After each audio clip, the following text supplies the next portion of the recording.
자, 오늘은 모세에 대해서 배울 건데요. 그 모세는 사실 어떤 출신인가요? 모세는 사실 이스라엘 백성 중에 핍박받는 그 시대에 버려진, 그러니까 아들을 낳으면, 왜냐면 이제 애굽이 이스라엘을 지배하고 막 같이 하는데 이스라엘 백성들은 너무 번성하는 거야. 너무 인구수가 늘어나는 거야. 그러니까 애굽 사람이 약간 위협을 느낀 거죠. 왜냐하면 이스라엘 백성이 이렇게 늘어나면 어느 날 폭동을 일으켜서 우리나라를 정복하면 어떡하지? 우리가 저 사람들을 마음대로 편안하게 살게 두면 더 번성하면 어떡하지? 라는 걱정이 드는 거예요. 그래서 이런 명령을 내려요. 아들을 낳으면 이스라엘 민족 중에서 아들을 낳으면 그 아이를 강물에 던져서 죽여라. 그러기 쉬워 안 쉬워? 쉽지 않아요. 왜냐하면 사모님도 민성이를 낳았지만 민성이가 아기 때가 귀여울까요? 이 20살 때 귀여울까요? 아기 때가 더 귀여워요. 아기 때 더 보호해줘야 될까요? 20살 때 더 보호해줘야 될까요? 아기 때 더 보호해줘야 돼요. 그러니까 네. 충격적이네요. 네. 그래서 아기 때는 더 보호해주고 혼자서는 살 수 없는 상태야.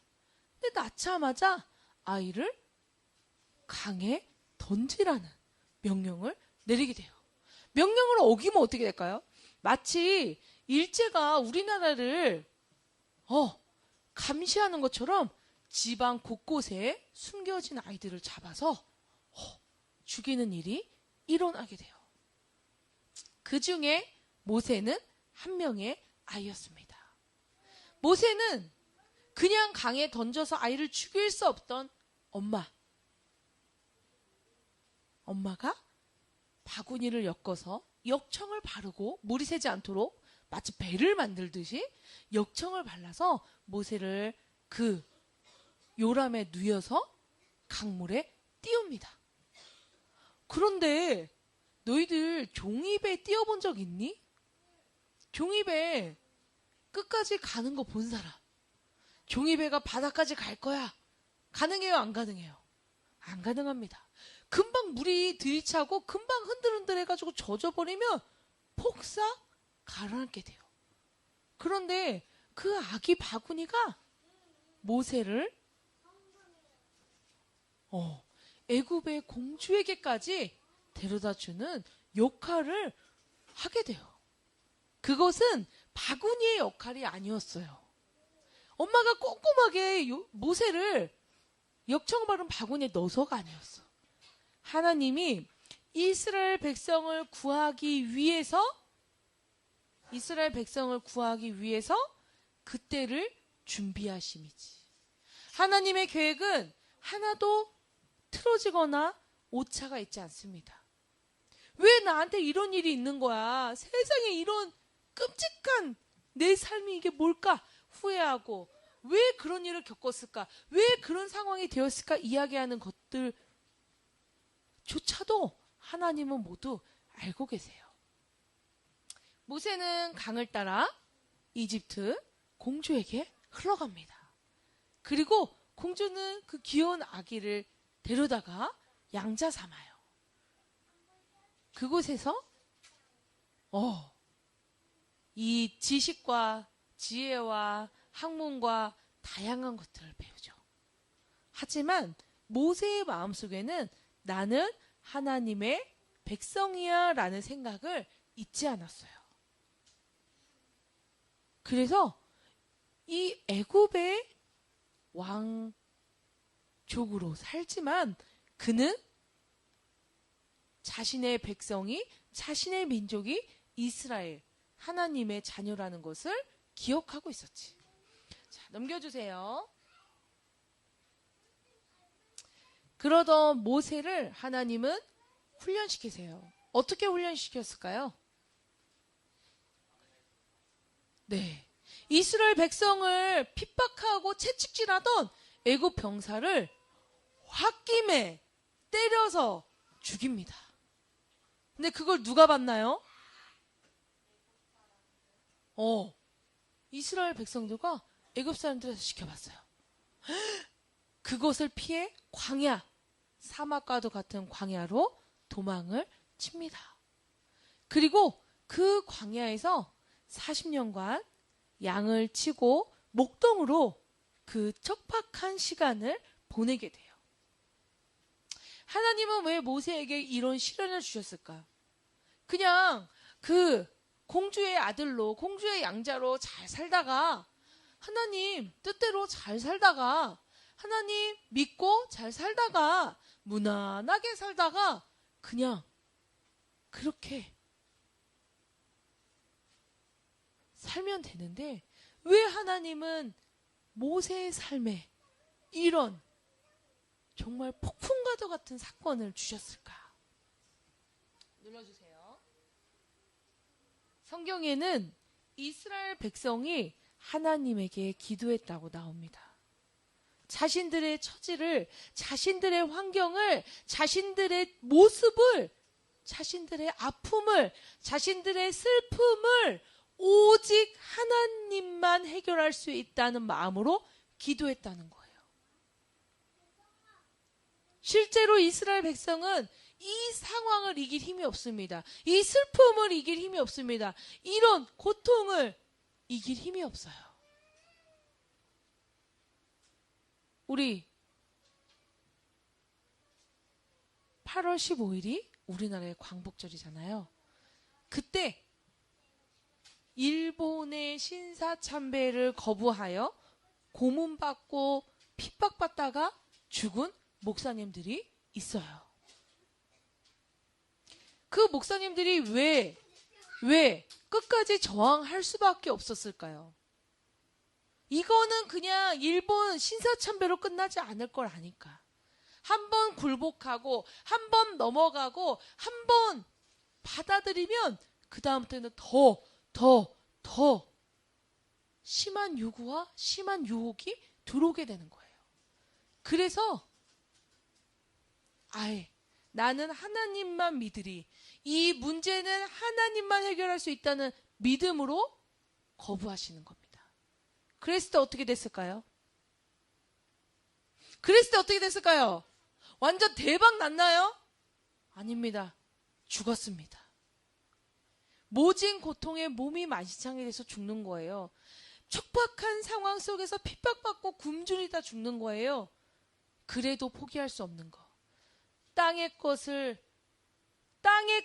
하늘의 것을 이길 수 없다는 것을 알기 때문에 땅에서 난 육체는 버릴 수 있지만 하늘에 가는 내 영혼은 포기할 수 없는 것이 바로 믿음입니다.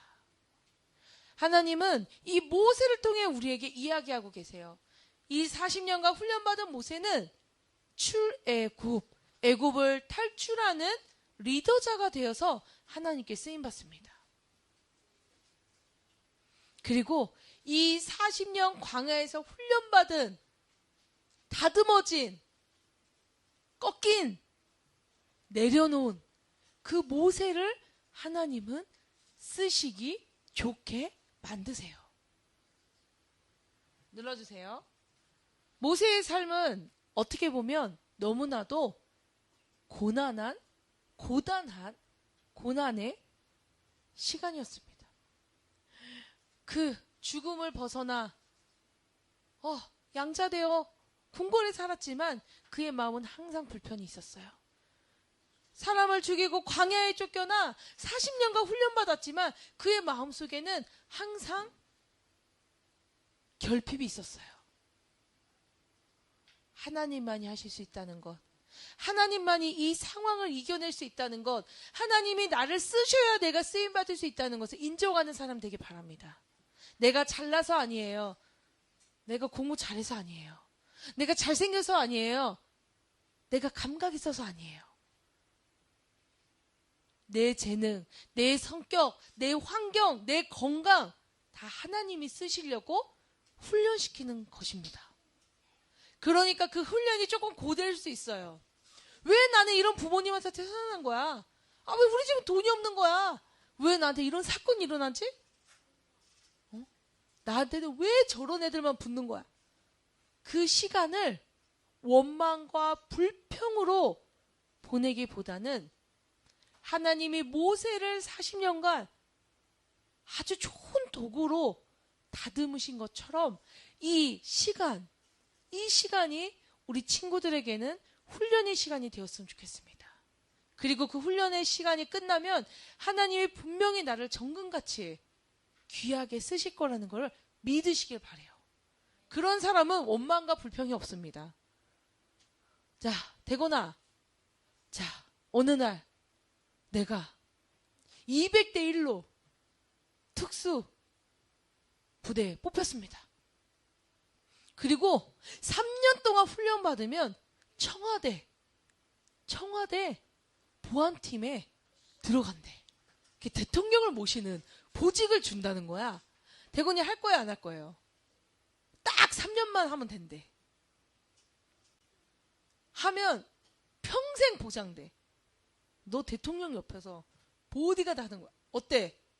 근데 그 3년이 엄청 혹독해. 진짜 포기하는 사람이 절반도 넘는데. 자, 3년 어때요? 도전하시겠습니까? 도전하시겠습니까? 연봉은 다른 사람 10년 일한 것부터 시작이야. 자, 3년 투자하시겠습니까? 맞아요. 3년을 투자해서 평생을 보장받는데 그 3년 못 참을 사람 있어요?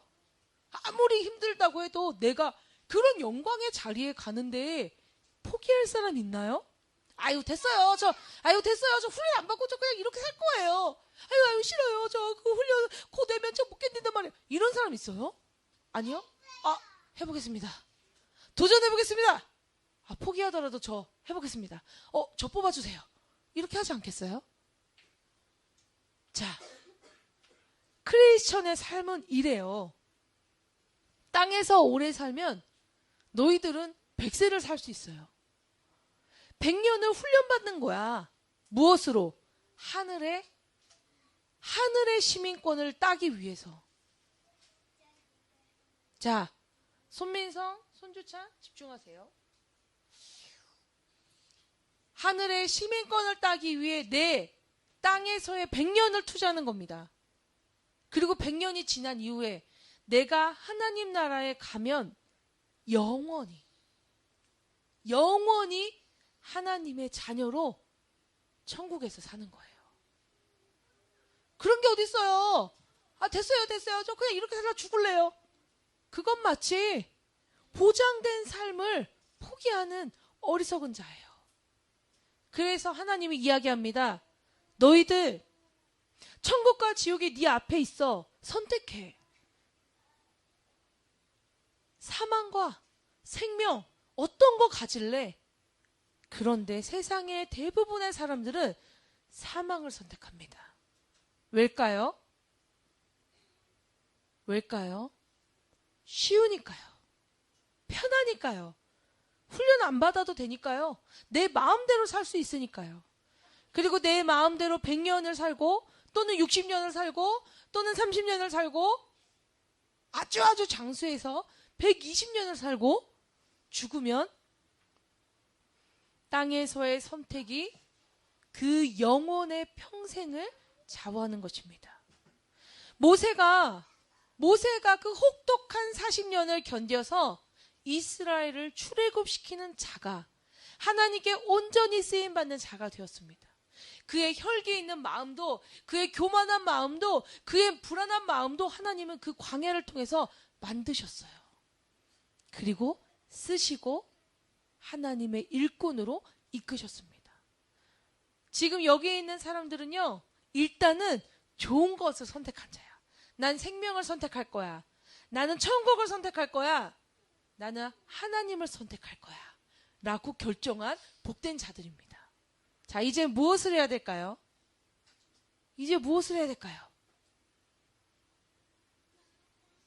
예수의 이름으로 살아가면 됩니다. 어려운 훈련이 올 때 있습니다. 시험 들 때 있습니다. 나쁜 사람 만날 때 있습니다. 상처받을 때 있습니다. 때로는 내 마음이 혼돈될 때가 있습니다. 그때 예수의 이름 붙드세요. 그게 훈련의 열쇠입니다. 자, 따라합니다. 그럴 때 내가 갖는 생각은, 가져야 되는 생각 이거예요. 예수. 따라합니다. 예수, 내 구주. 예수, 내 구주. 예수님은 나의 구주예요. 예수님은 나의 주인이에요. 그러니까 나는 주인의 곁에 가게 되는 겁니다. 예수 내 구주가 되지 않은 사람, 조금만 힘들면 떨어져 나갑니다. 조금만 핍박이 오면요, 그냥 아이고 힘들어. 교회 다니는 거 너무 힘들어. 조금만 유혹이 오면요, 그래? 그래도 된단 말이야? 세상 유혹에 넘어갑니다. 예수 내 구주가 있는 사람, 기쁨과 감사로 이 훈련을 이길 줄 믿습니다. 힘들고 어렵고 괴로울 때 오직 예수 이름만을 붙드는 복된 친구들 되기를 소망합니다. 아멘. 기도하겠습니다. 하나님 감사합니다. 하나님이 쓰시고자 하는 하나님의 계획에 들어가 있는 사람들, 그 사람들은 예수 내 구주가 된 하나님께 훈련받은 예수의 이름의 일꾼이었습니다. 여기 있는 우리가 하나님의 계획 안에 들어가서 온전히 훈련받아 예수의 이름으로 쓰임받게 하여 주시옵소서. 모든 어려움, 걱정, 근심 오직 주께 내려놓고 예수 내 구주를 기억하게 하여 주시옵소서. 살림하신 예수님의 이름으로 감사하며 기도드립니다. 아멘. 자, 기도하고 예배 마치도록 하겠습니다. 믿음, 소망, 눈을 감고 사랑 고개를 숙입니다. 하나님 감사합니다. 오늘도 우리 친구들 예배할 수 있도록 이 자리에 불러주셔서 감사해요. 예배하는 친구들마다 예수의 이름 알고 예수의 이름 붙들고 살아갈 수 있도록 인도하여 주시옵소서. 또 오늘 빈손으로 나오지 아니하고 귀한 예물 정성스럽게 드린 친구들이 있습니다. 이 예물이 쓰여지는 곳곳마다 하나님의 나라가 확장되게 하시고 예수님 알지 못하는 친구들이 예수님 믿고 천국 갈 수 있는데 쓰임받는 귀한 예물 될 수 있도록 인도해 주세요.